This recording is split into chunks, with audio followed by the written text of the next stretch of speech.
Hey everyone and welcome to Storytime. My name is Jake and today we are going to be looking at the subreddit r/prorevenge. So sit back, relax and enjoy some Reddit stories. You signed the lease, you have to follow it. Malicious compliance and pro-revenge.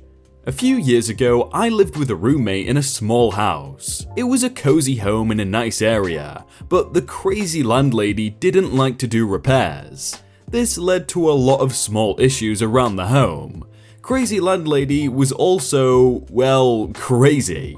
We would find notes and boxes of chocolates in our kitchen every holiday or occasion. Times when she would just walk in when nobody was home and without notice. Nice and creepy at the same time, sums up how we felt about her our first year. She would limit all personal contact with us and stayed about 5 or more feet away any time we met her.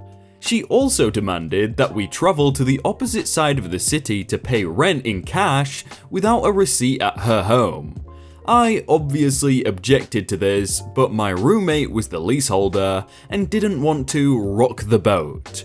Her lack of repairs eventually led to flooding issues that could have been easily fixed. The drain was clogged with roots and the toilet perpetually filled with water due to a broken bobber. This combined to 2 separate major floods. First one, it rained water into the basement. The second one, the drain gave out altogether and 2 feet of water flooded the basement. I woke up to being electrocuted, smoke filling the room, and I had to fight through shocks to unplug everything. Here's where things went downhill. We received a water bill for around $3,500. Saying it was a final notice after failing to pay any of the bill in the year we had lived in the house. Our water was shut off the same day. We didn't even know we had to pay water and had never received a single bill. My roommate found a note in the kitchen, presumably from the old leaseholder, with the water company phone number listed on it. We figured we missed it and were prepared to take the financial blame for it. We still had no water though, and it couldn't be connected with an outstanding bill.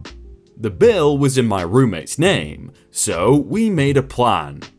Switching the lease to my name, lease renewal time was upon us, would let us put the bill in my name, giving us both running water and time to pay the old bill. We called crazy landlady, and she told me to just sign the lease papers she sent my roommate. Unfortunately, my roommate had other plans. He decided to take off, leaving me with a lease I couldn't afford on my own. I did the math and realized I would be bankrupt in a few months on my own without a roommate.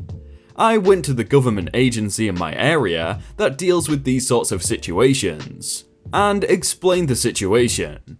They said they would look into it and I left. They called her and it shook the hornet's nest. Halfway home, I started getting voicemails from crazy landlady.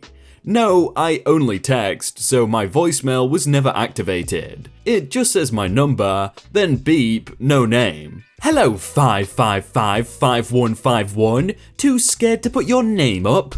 How many people are you hiding from? You're not hiding from me, you little brat. I know roommate didn't leave you. You just want to stick me with that flood bill again. Well, guess what? I just called around and I had all of his debt put in your name. Since you went to the government agency to get out of your lease, you're screwed. They're going to make you give me both nickels you rub together. You want out? Fine, but pay the entire thing off. You owe me $12,000 by tomorrow. I'll own you when this is done, you lowlife. Now, be a man and pay your bills. That was the exact transcript from her first message, minus my real number and roommate's name. The messages continued, each starting with angrily repeating my phone number as if it was somehow evidence of my corruption. I doubled back to the government agency and played them the messages. This is where the hero of the story comes in. I'll call her the maliciously compliant hero. The maliciously compliant hero called the water company on speakerphone, discovering that crazy lady had, in fact, tried to have them switch my roommate's debt into my name. They obviously couldn't do that. If debt worked like that, everyone could just pick the richest person and offload debt to them without permission or authority. Crazy Lady even tried lying to the water company, telling them I was the actual previous leaseholder, but backpedaled after being asked to provide documents, stating such. Maliciously Compliant Hero called Crazy Landlady, wanting to try and negotiate a deal between us. Crazy Landlady kept it brief and to the point before hanging up. You signed the lease, you have to follow it. The lease states that you have to pay the entire lease out if you want out. Either way, you owe me $12,000 and the water company another $3,500. I was upset, but Maliciously Compliant Hero seemed even angrier than me. Maliciously Compliant Hero collected my paperwork and sent me on my way while she went over it all. She warned me that the situation was in Crazy Landlady's favor at the moment overall, but of course, I had nothing to do with the water bill. I had already called them myself the day my roommate left, only to be told I wasn't even authorized to pay it if I could. Only my former roommate could pay. Still, Crazy Landlady seemed hellbent on transferring it. I think Crazy Landlady confused them, telling her the bill was in my name going forward with it was transferred retroactively. A few days later, Maliciously Compliant Hero called me back to her office. When I arrived, she had the biggest smug grin on her face. Is this the only documents you signed? Are you sure? Are you absolutely positive? It turns out that the documents I signed were not a lease. They were a lease renewal agreement. I was young, it was my first lease, and I didn't know any better. As Crazy Landlady used this as the main lease document, without attaching the original for me to read the terms, it was considered a vague contract with no stipulations attached. All vagueness in a contract goes in favor of the one signing it, not the drafter. Maliciously Compliant Hero looked at the lease Crazy Landlady gave them from my roommate. Same thing. Maliciously Compliant Hero called Crazy Landlady, while I sat with my own smug grin, watching in awe. I will skip Maliciously Compliant Hero explaining the situation to Crazy Landlady and jump to the good parts. As the original lease is not considered a part of the agreement, it appears that both of your former tenants paid into various things that were not required of them. All of these fees will need to be refunded. Key deposits, security deposits, the deposit of the last month of rent, fees for the use of the garage, and all utility fees. There is also no penalty for your tenant negating his contract, though you are still entitled to keep the payment you received for the first month rent on the new lease as agreed. What the heck is this? The other agent said I won. Put your boss on. I'm sorry, but I am the supervisor on shift today. The other agent you spoke with didn't have access to all of the paperwork needed to understand the situation. I'm not paying that lowlife a dime. This is criminal. Cue the glorious line of malicious compliance from our maliciously compliant hero. You signed the lease, you have to follow it. The lease states that your tenants only had to pay rent. You owe OP just over $2,000, plus an additional $3,000, as he has provided receipts showing that he has been paying your electricity bill in his own name under false pretenses for the past year. Since the lease is about to go into effect, you are also required to ensure the home is in a livable state. By tomorrow, it needs to have the mold damage found by our inspectors fixed, the water needs to be running, and various other health and safety concerns need to be addressed. You've had nearly 2 weeks to address the concerns we sent you, so we trust this will be fixed by now. If the home is unlivable at the start of the lease, you will be required to pay for accommodations at a hotel for OP until the repairs are complete. And cue the pro-revenge. Remember how Crazy Landlady was so insistent on switching my roommate's water bill debt to my name? I was able to sit and listen in while Maliciously Compliant Hero called the water company to do the impossible to Crazy Landlady. My roommate's debt was transferred to Crazy Landlady after the government agency gave them the appropriate documents justifying it, of course. Crazy Landlady was livid, but reimbursed me. She only paid me back what I paid her directly. I never ended up getting the rest back from her.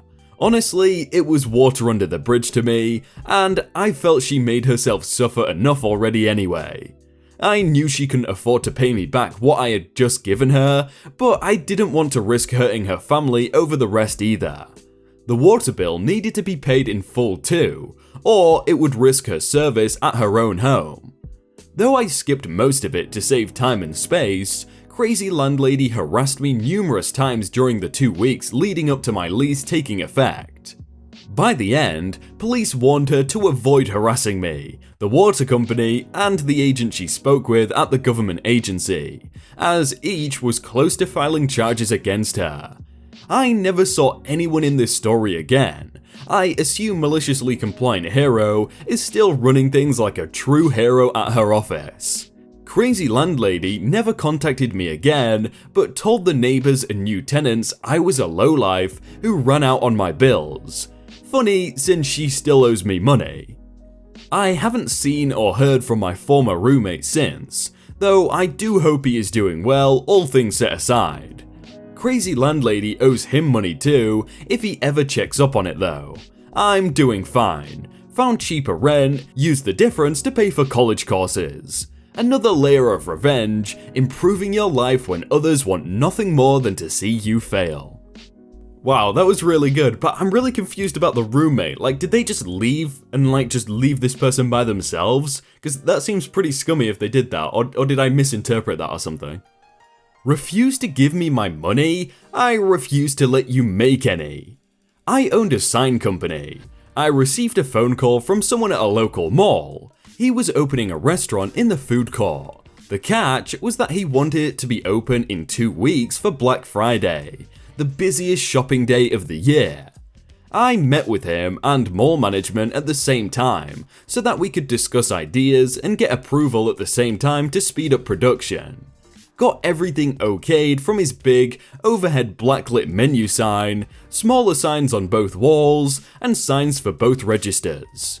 All in all, it was going to be a pretty large order.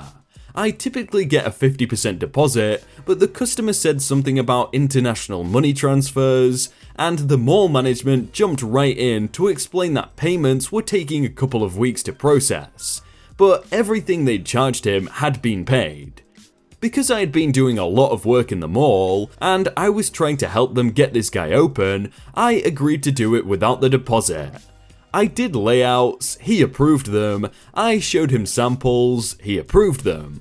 I got everything finished and installed the Tuesday before he needed them. That's when things went downhill fast. He immediately started complaining that the material was wrong, even though he'd seen samples, and it wasn't what he wanted.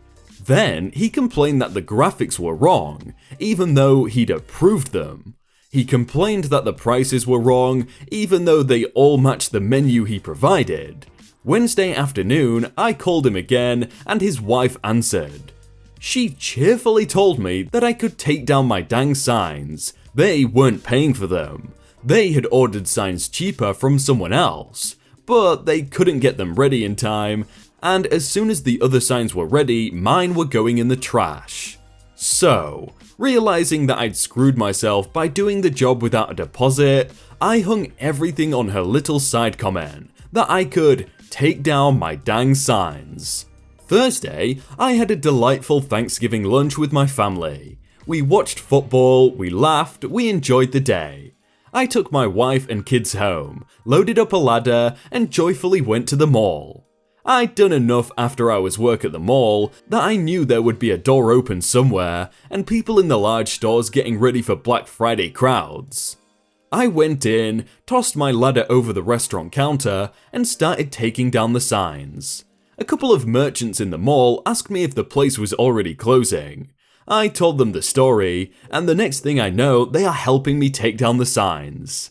In 30 minutes, the place went from looking like a fully opened, ready to rock restaurant to looking closed. I went home and slept like a baby. When I turned on my phone at 7:30 on Black Friday, I'd already had 15 missed phone calls from the restaurant owner, his wife, and the mall management. I called the mall management and they weren't happy. I told them the whole story. They still weren't happy with me, but they understood. I waited 15 minutes before the restaurant owner called, screaming in the phone demanding that I return with the signs. I politely told him that I needed the full amount, plus the cost of reinstallation, plus an extra $50 for working on a day off. He screamed at me. I hung up. He called back once more and demanded that I bring them back now and he would pay me the next week. I said no, I needed cash. He screamed at me again. I hung up. I avoided the mall because screw Black Friday. But from what I hear, it was comical. His entire blacklit sign was nothing but lit up bulbs. He'd handwritten a menu on an old box and taped it to the front of the counter. Every restaurant in the food court was slammed all day, and nobody would even take his free samples. He closed mid-afternoon after realizing nobody was going to buy.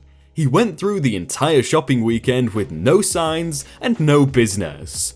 The best part was that 2 weeks later, when his new signs from India finally arrived, they were the wrong size.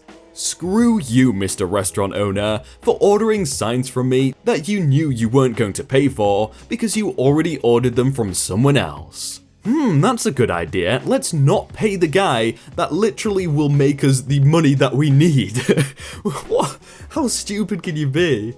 Hey everyone, I hope you all had a really good day and that you enjoyed that video. If you want to check out some other videos, then click on screen right now or check out the playlist down below. If you enjoyed that video, then please do leave a like. And if you want to submit your own stories, then you can do so by joining the Discord in the top link in the description. But thank you so much for watching and I will see you very soon.